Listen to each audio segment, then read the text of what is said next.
to realize the different ways we can empower one another and actually talk about this issue and see what we can do to battle it. So I am going to move on to the next question from the audience. So during the filming of the movie, what was one moment that struck you the most? Sure, so I'll keep that in mind, but I just want to build on what you said because I think it was a great point.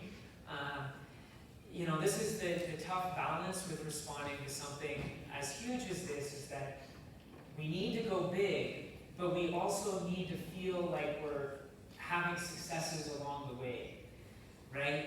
Or people very quickly get discouraged, right? So I think that is an excellent point. The big challenge is to try to combine the two, right? To say that here is this massive shift that we need to make, and how do we break that down into the steps that can help lead us there, right? And, of course, we don't have a magic formula, but we know that generally, in the big picture, we need to get off of fossil fuels very, very fast, which are embedded in every aspect of our society, right? And so how do we, at a local community level, start to make changes to drive that forward on a step-by-step? And I think somebody told me before I came up here that Mississauga has invested heavily in its public transit. That's really good to hear. I don't know that much about it, but that is something to advocate for even further here. That's something, I'm in Waterloo region. We just got a streetcar in, and we're pushing for increased funding for public transit to make public transit attractive. So it's actually an attractive option to not having to, and a reliable option to not having to use your car all the time. And that's one example. I just want to point to one other change that we pushed hard for in our region, was to get our region to declare a climate emergency. Now, this obviously, in some sense, is symbolic, but it's also really pushing into the public sphere very clearly this notion of where we are right now, right? That we are not in a time period where we can just move slowly. We need to treat this as an emergency. And in addition to that, we were pushing the local government to adopt a carbon budget to basically begin measuring emissions and ratcheting them down on a year-by-year basis. So that's something that we're continuing to push for increased ambition on. So there's many different ways to affect change in different contexts. I would like to see, for the students in the room here, U of T divest. I would like, from fossil fuels. I would like to see Wilfrid Laurier. We have a small group started to push for divestment at Laurier. There's a lot of research that shows these institutions could actually be making more money if they weren't invested in fossil fuel portfolios and an industry that needs to be phased out and is totally overvalued. So we need students pushing for that, at this university. Maybe there already are, but at every university. And there's been successes recently. I think Concordia passed one. Sorry, I'm going to have to repeat that question. But I think that, start thinking outside of the box and being bold and strategic. Don't let this push you into hopelessness, and let your fuel drive you into bigger and bigger solutions. That's what we need. Yeah, for sure. I think that's something that's so important, using that to kind of empower yourself as well. And so the question was, during the filming of the movie, what was one moment that struck you the most?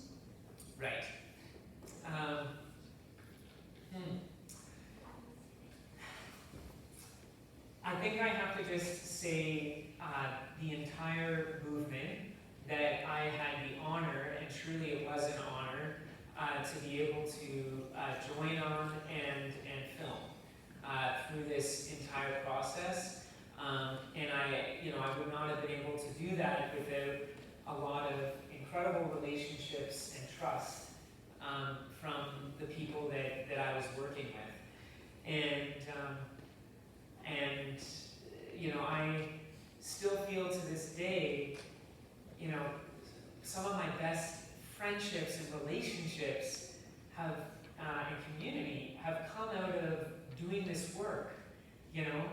I meet people who have such deep anxiety, and I have it too, but they have no release for that because they have not found a way to contribute, and to get involved. And so for me, activism and getting involved in this work has not been a burden.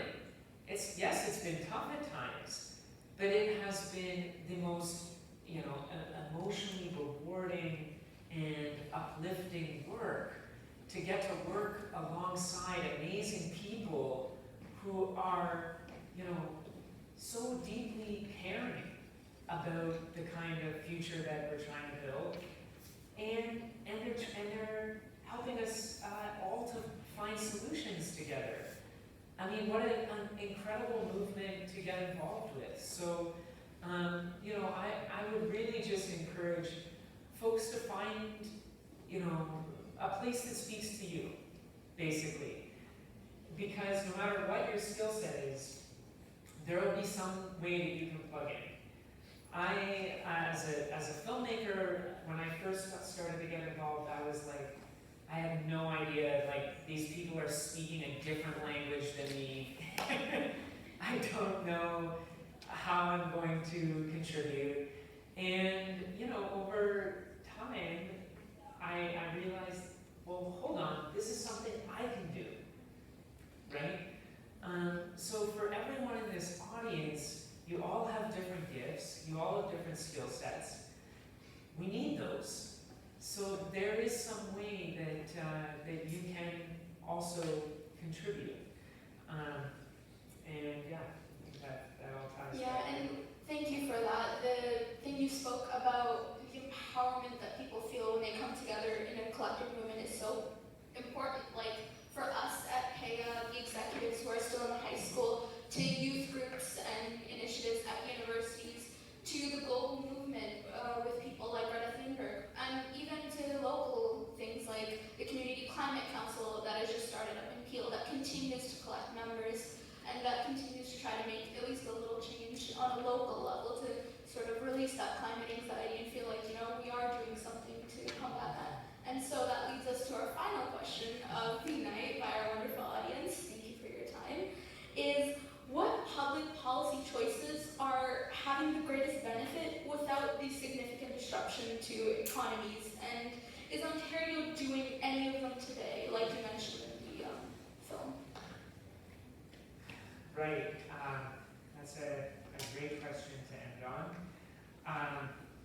So I think, as it mentioned right near at the end, 3 things that we need to do for renewables. One is divest from fossil fuels. Another is put a price on carbon. And that was happening in Ontario. That has since been canceled and rolled back from our current provincial government, which is immensely frustrating. But that's a critical solution. So, for anyone who is, a big fan of the free market, carbon pricing should be right up there as a solution that you would support, because it is essentially pricing the product fairly as to its actual harm, which is immense. There is no product on earth right now, other than burning fossil fuels, and I'll separate that from other uses of petroleum. You know, we use petrochemicals in other products, we use them in clean energy.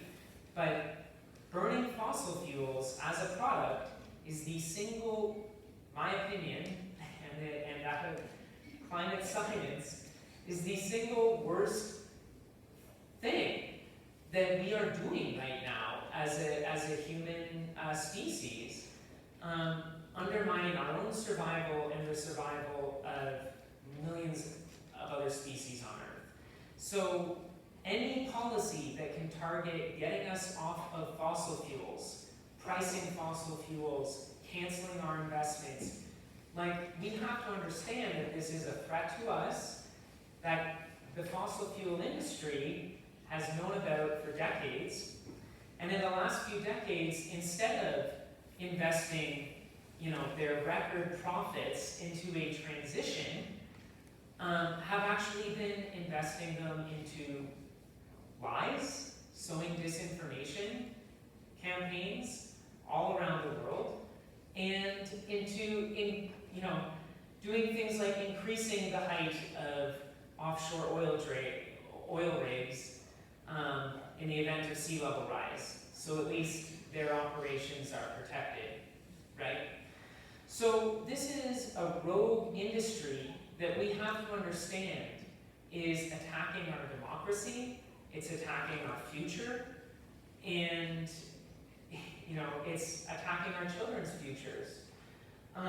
And so, I mean, as a policy level, we need to do everything we can to phase this industry out as quickly as possible, because our survival relies on it, you know? I'm just going to give an anecdotal, you know, but this is happening around the world. My wife is from India, and I lived there with her for some time. You know, India has been experiencing record droughts. We documented some of that going back 3-4 years, but that's only getting worse. And the monsoons, you know, my wife's dad was telling me, which used to take 45 days to track down the entire of India, entirety of the continent, took 8 days this last monsoon season.